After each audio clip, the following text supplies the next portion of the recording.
보시겠습니다. 요한복음 20장 11절에서 19절. 요한복음 20장 11절에서 19절입니다. 우리 교독하겠습니다. 제가 먼저. 마리아는 무덤 밖에 서서 울고 있더니 울면서 구부려 무덤 안을 들여다보니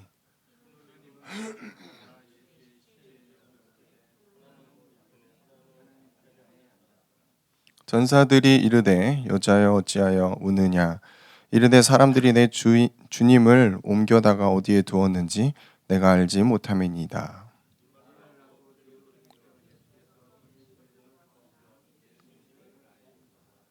예수께서 이르시되 여자여 어찌하여 울며 누구를 찾느냐 하시니 마리아는 그가 동산지기인 줄 알고 이르되 주여 당신이 옮겼거든 어디에 두었는지 내게 이르소서. 그리하면 내가 가져가리이다.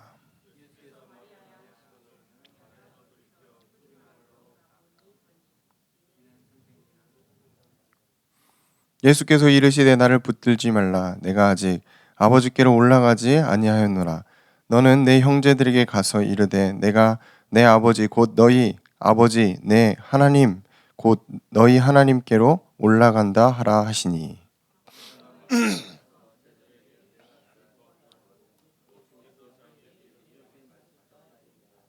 이날 곧 안식 후 같이 읽겠습니다. 이날 곧 안식 후 첫날 저녁 때 제자들이 유대인을 두려워하여 모인 곳에 문들을 닫았더니 예수께서 오사 가운데 서서 이르시되 너희에게 평강이 있을지어다. 아멘. 우리 저번 주 강단의 말씀에 아브라함과 이삭과 요셉 얘기가 쭉 나왔죠. 환난을 당했고 하나님이 응답하셨고 거기에 대한 증거를 보이셨던 그 내용들이 있었습니다.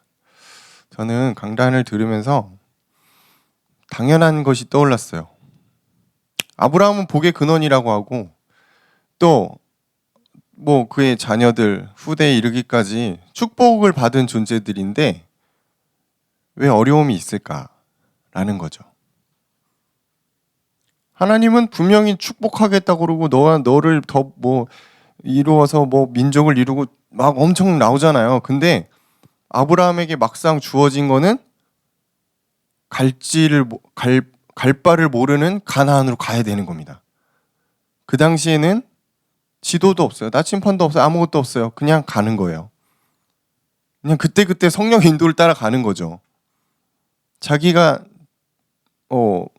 살던 곳을 떠나서 간다. 뭐 지금의 우리가 생각하는 이사 수준이 아니거든요.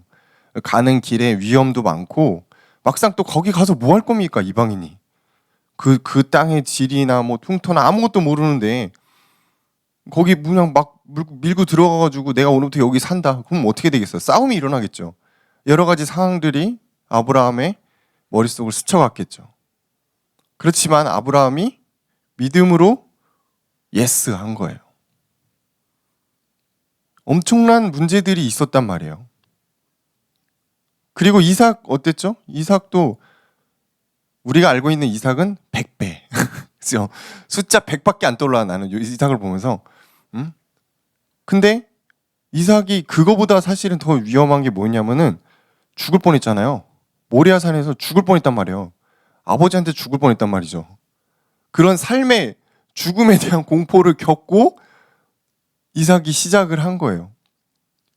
그리고 아버지의 대를 이어서 이제 가나안 땅에서 농사를 짓고 여러 가지 하는데 쉽지가 않은 거죠. 농사를 짓는데 이게 기근이 들게 되고 샘을 파는데 자꾸 누가 와서 방해를 하고 온갖 일들이 다 벌어지는 거예요. 자, 야곱은 어땠습니까? 형이 장자권을 속임수로 뺏은 것까지는 좋았어요. 축복받은 것까지 좋았어요. 근데 그 뒤부터는 형의 엄청난 보복이 무서운 거죠. 그래서 모든 걸 다 버리고 또 외삼촌 라반의 집으로 도망가야 됐던 떠돌이 아무것도 없이 가서 아내를 얻고 자녀들만 무지만이 나왔어. 근데 수입은 없는 거지. 이런 막막한 상황. 과연 야곱의 그 상황을 우리가 와, 복의 근원이라고 말할 수 있나요? 없어요. 진짜 막막한 거예요. 막막하고 어떻게 보면 무기력해 보이기도 하고 무능한 게 야곱이었단 말이에요.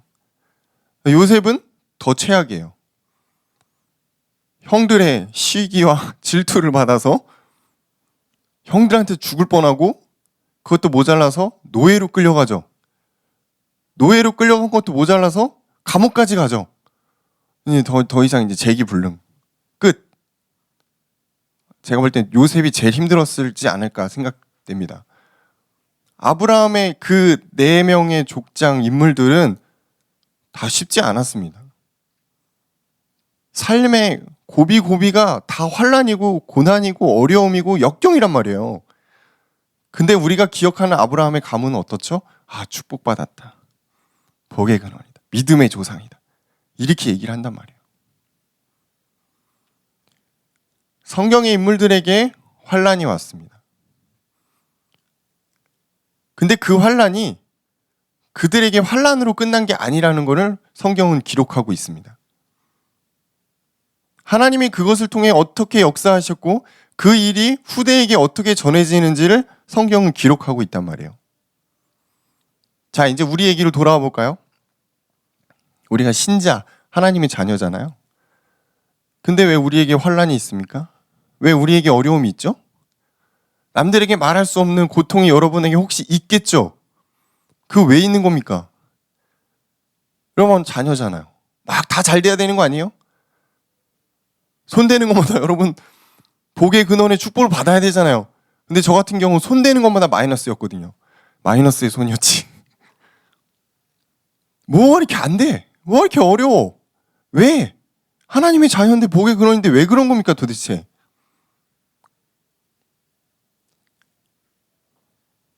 첫 번째는 신자를 믿음으로 단련시키기 위해서입니다.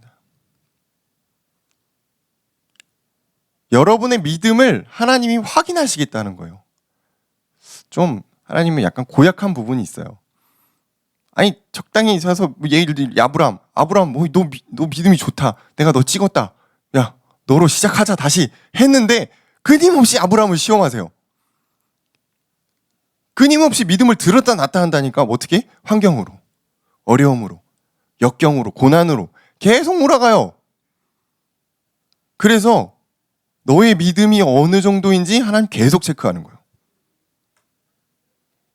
우리의 믿음을 단련시키기 위해 하나님이 여러분에게 환난을 주셨을 수도 있습니다. 그리고 저는 이게 더 크다고 봐요. 하나님의 능력을 나타내기 위해서 어떻게 보면 우리에게 환난이 있는 것일 수도 있어요. 자, 예를 들어 볼게요. 요셉이 노예로 가고 감옥에 끌려갔어요.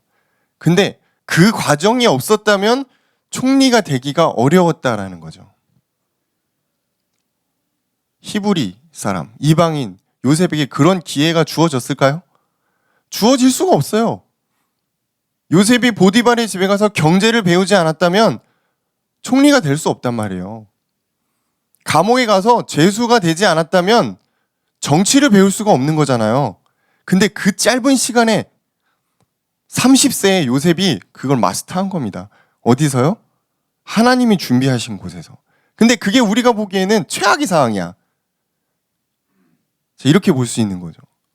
자, 이 일을 통해서 하나님은 자신의 영광을 나타내는 거예요. 사람들이 요셉을 보면 뭐라고 생각했을까요? 야, 요셉이 믿는 하나님 진짜 대단하구나. 영광을 나타내는 거예요. 자, 모세가 홍해를 만났어요. 어마어마하게 크죠? 이걸 어떻게 건너갑니까? 뒤에는 애국 군대가 쫓아오고. 위기예요. 어려움이에요. 환란이에요. 온갖 이스라엘 백성들이 모세에게 욕을 했어요. 왜 우리를 여기 끌고 와서 죽게 하냐는 거예요. 근데 여러분 잘 알다시피 홍해가 어떻게 됐습니까? 마른 땅처럼 갈라졌다고 그랬잖아요. 뿐만 아니고 이스라엘 뒤에 붙어오던 애국 군대가 다 수장당했어요. 그 일로 모든 나라가 여호와의 영광을 알게 됐다라고 났습니다. 위기와 환란을 통해 하나님이 계획하신 그 다음 스텝은 뭐냐면 하나님의 영광을 나타내는 거예요. 다윗이 골리앗을 만났습니다. 원해서 만난 건 아니지. 도시락 전해주러 갔다 만났지. 만났는데 싸움이 안 되잖아요. 우리가 말도 안 되는 싸움을 가지고 다윗과 골리앗의 싸움이라고 하거든요. 다윗은 갑옷도 못 입어요. 너무 무거워가지고. 다 버리고 그냥 난 물맷돌만 가져가겠다. 나간 거죠. 어떻게 이긴 겁니까 도대체? 아무리 다윗이 이걸 잘 던져도 어떻게 여기 딱 맞아가지고 죽냐고요. 진짜 이 일을 통해서 하나님의 영광을 나타낸 거예요. 여호와의 이름을 알렸어요. 왜? 골리앗이 여호와의 이름을 무시했거든. 자, 초대교회 성도들이 환난과 핍박을 당했죠. 그 기념 그것들을 이제 알 수 있는 것들이 콜로세움, 지하 도시, 카타콤 등등등 너무 많죠. 너무 잔인하게 초대교회 성도들이 핍박을 당했습니다. 그렇지만 그 일을 통해서 더 복음은 확산됐다고 나왔습니다. 그래서 어떻게 됐죠? 로마가 복음화가 됐잖아요. 우리에게 환란이 올 수 있고 어려움이 올 수 있어요. 근데 그 일을 우리가 하나님의 은혜로 넘어서면 하나님의 영광이 나타나더라고요. 하나님의 영광을 나타내시기 위해 위기를 기회로 삼는 여러분 되시기를 주의 이름으로 축원합니다. 발음이 꼬이네요. 축원합니다. 그리고 세 번째는 왜 신자에게 환난과 위기가 오냐면 하나님의 시간표가 있다라는 거예요. 우리가 볼 땐 환난과 위기지만 여러분이 성장할 수 있는 기회가 될 수 있어요. 세상에 하나도 거저되는 건 없더라고요. 내가 미친 듯이 뭔가에 몰두할 수 있는 시간표가 여러분의 청년의 시간표라면 지금 여러분의 실력을 키워야 되는 거잖아요. 그게 하나님의 계획과 시간표일 수 있다라는 겁니다. 물론 그런 거 있어요. 어느 날 하나님이 우리에게 은혜를 너무 주셔가지고 내가 하고 있는 분야에 정말 탁월한 어떤 에너지와 지혜가 딱 들어왔다. 너무 쉽지 그럼. 그치? 그건 너무 쉬운데 그거는 이상한 신비 아니에요. 그죠? 그건 내게 아니잖아요. 하나님이 여러분의 인생을 들어 쓰신다고 그랬거든요. 지금 내가 환난과 고난과 어려움의 시간표로 가고 있습니까? 그게 하나님의 시간표라면 여러분 순종하시고 그 시간표에 집중하세요. 대부분의 청년들과 사람들은 그 시간표를 무시해요. 빨리 지나갔으면 좋겠다. 왜 나한테 이런 일이 오냐? 낙심하고 염려하고 위기 속에서 다른 것에 탓하고 도망가려고 그러고 그러거든요. 자, 근데 그 시간표를 하나님이 주셨다라면 여러분 그거를 쉽게 보내면 안 됩니다. 여러분의 인생에서 최고의 성장의 시간표로 만들어야 돼요. 사단은 환난과 위기 속에서 여러분이 낙심하기를 원하고 있습니다. 그래서 하나님이 아닌 다른 것을 찾고 다른 것에 여러분의 삶을 소비하고 낭비하도록 사단은 그렇게 만들어가고 있어요. 속으시면 안 됩니다. 모든 것은 하나님의 계획이 있습니다. 여러분의 어려움이, 여러분의 환난이, 또 여러분의 고민이 다 하나님의 계획 안에 있음을 확인하시기를 바랍니다. 자, 그럼 오늘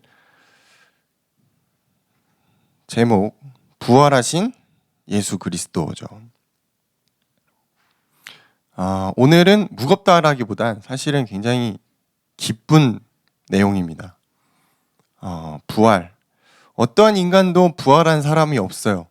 만약에 부활을 했다라고 했을 때 좀 잘 확인해 봐야겠죠. 진짜로 죽었냐? 덜 죽은 거 아니야? 예수님에 대해서 사람들이 그렇게 얘기를 했었어요. 완전히 죽은 게 아니다. 덜 죽었다. 그래서 어떻게 기적적으로 살아났다. 가짜다. 이런 썰들이 있었죠. 그렇지만 예수님 완전히 죽으셨어요. 네, 의학적으로도 완전히 죽었어요. 그거에 대해서 누구도 토를 달 수가 없어요.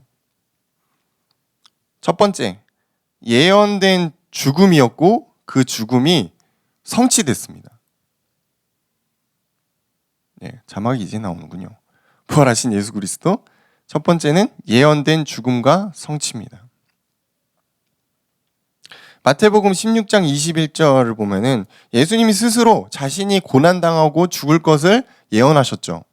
그리고 3일 만에 살아날 것을 또 가르치세요. 어느 누가 그럽니까? 어느 누가 내가 언제 죽을 건데, 어떻게 죽을 건데, 다시 언제 살아날 거야 라고 말하는 사람은 아무도 없어요. 예수님이 그렇게 말하는 근거에는 이미 구약시대 창세기 3장 15절부터 해서 쭉 계속되는 예수 그리스도에 대한 예표가 구약에 군데군데 계속 있었기 때문이죠. 그리고 예수님이 뭐라고 말씀하셨냐면 나는 부활이요 생명이다 그랬어요. 요한복음 11장 25절이죠. 자신이 살아날 것을 다시 계속 얘기하시는 내용들이에요.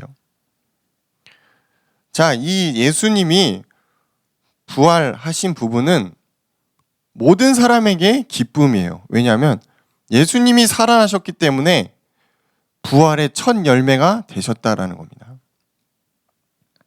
고린도전서 15장 20절 죽은 자 가운데서 다시 살아나사 잠자는 자들의 첫 열매가 되셨도다. 이런 구절이 있죠. 예수님이 부활하신 것은 당연해요. 근데 이것이 우리에게 어떠한 의미가 있냐면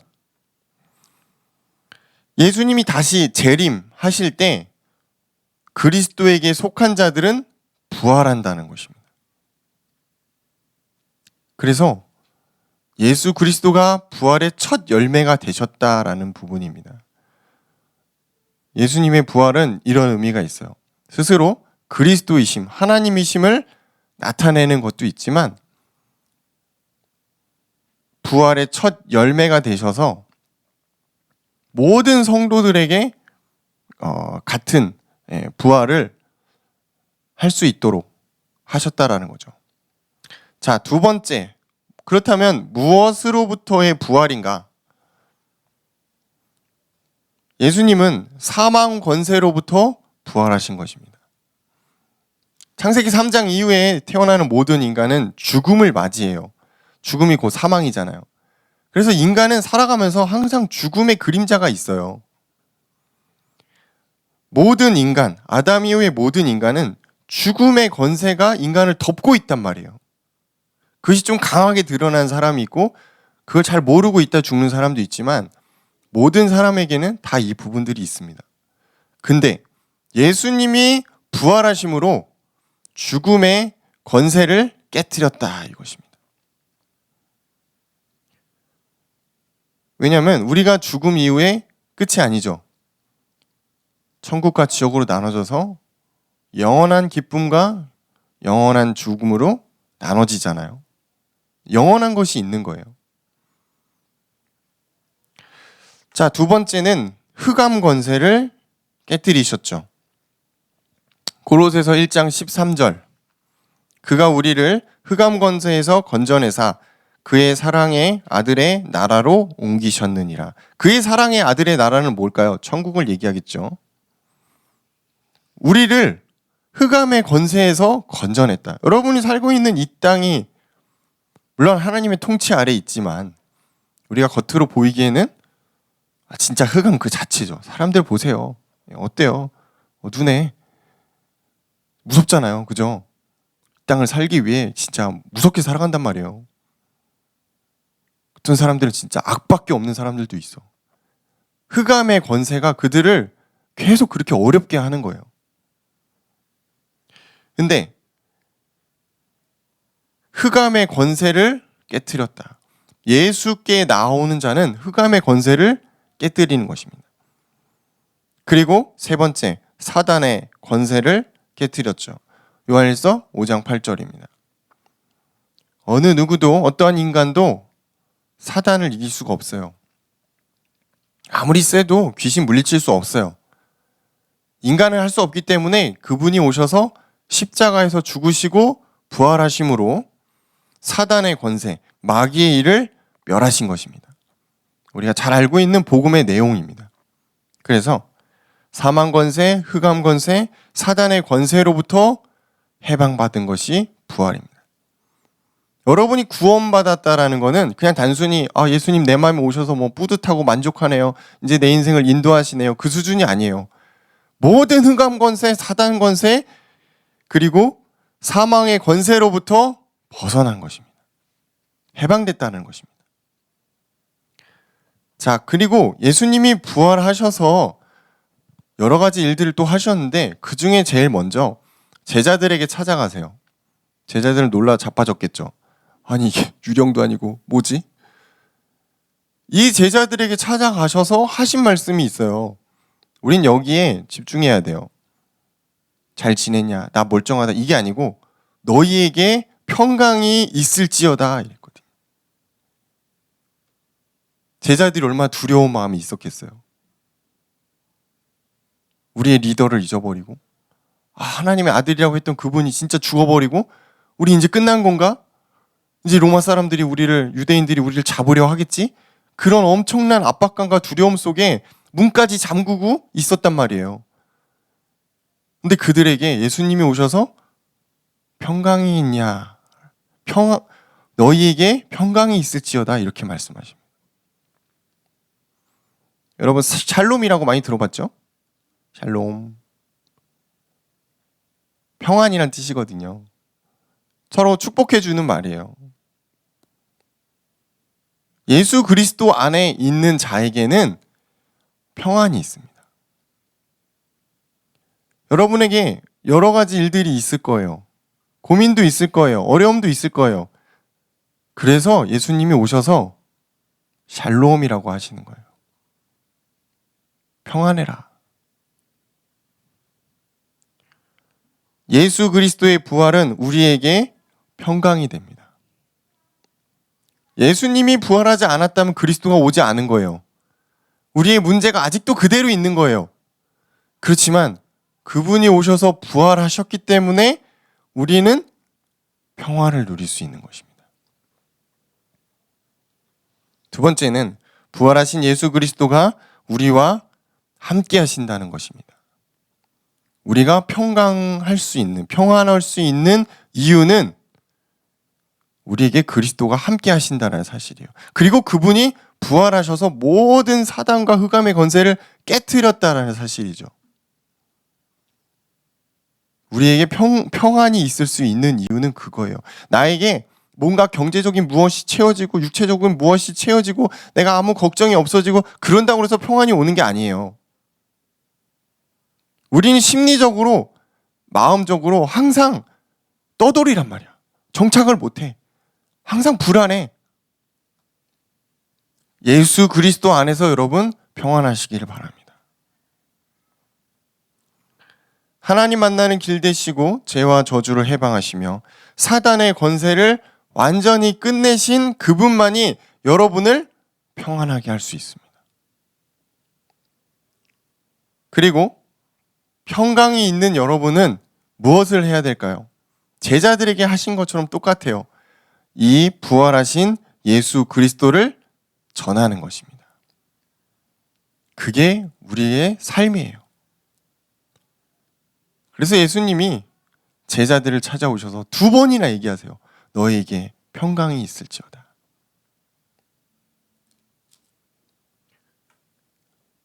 예수를 만난 우리 모든 청년들은 평안하시기를 축원합니다. 여러분 세상의 생각에 너무 휘둘리지 마세요.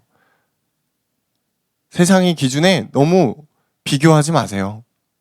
다른 사람과 나의 행복의 가치를 너무 나누지 마세요. 우리에게는 예수 그리스도가 주시는 평안이 있습니다. 여러분 그것만으로 만족할 수가 있어요. 왜 만족이 안 됩니까? 사단이 다른 것들로 여러분을 자꾸 속이는 겁니다. 우리의 눈이 세상을 향해 있으면 한없이 세상으로 가요. 여러분이 눈이 하나님을 바라보고 있으면 하나님으로 만족합니다. 그리고 그 만족은 세상이 주는 것과 같지 않습니다. 그래서 부활하신 예수 그리스도께서 여러분에게 이번 한 주간 평강을 주실 줄로 믿습니다. 기도하겠습니다. 주님, 감사합니다. 부활하신 예수 그리스도께서 모든 흑암과 귀신과 저주와 사단의 권세에서 완전히 우리를 해방시키시며 우리와 함께 동행하시고 인도하시며 환난 날에 있는 우리에게 평강이 되어 주실 줄로 믿습니다. 한 주간 우리가 부활하신 예수 그리스도를 기억하며 또 성탄을 기다리며 하나님으로 집중하는 한 주간 될 수 있도록 인도하옵소서. 예수님 이름으로 기도합니다.